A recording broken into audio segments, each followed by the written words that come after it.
ہم نے اپنے قائد محترم کی زبانی سنا کہ آپ بالکل چھیٹکے سے بدن کے مالک، بالکل پتلے سے.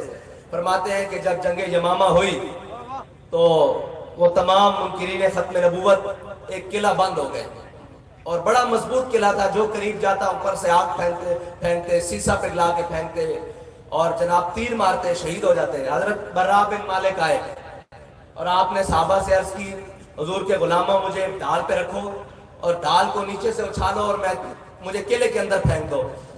فرماتے ہیں ہمارے قائد فرماتے ہیں کہ آپ 40,000 ان منکرین ختم نبوت سے لڑتے ہوئے آپ نے وہ قلعے کا دروازہ کھول دیا. تو ہمارا قائد وہ قائد تھا کہ جب پوری دنیا کا کفر، پوری دنیا کے سیکولر، پوری دنیا کی میڈیا ایک حصار بنا کر اسلام کے خلاف ایک قلعہ بند اور ایک کھلی جنگ کے اندر تھا، تو ہمارا قائد وہ تھا جس نے تنے تنہا اس جنگ کے اندر چھلانگ لگا دی، تنے تنہا اس جنگ کے اندر چھلانگ لگا دی. اور اس جنگ میں بڑی بڑی مصیبتیں آئیں. کبھی فیض آباد آیا، کبھی ناموس رسالت مارچ آیا، کبھی شیلنگ آئی، کبھی 8 لاشیں آئیں، کبھی 87 خاندان کے افراد کو جیل آئی. لیکن وہ ہر ظلم کے بعد یہ کہتا تھا پترو بچے لگ دے ہو.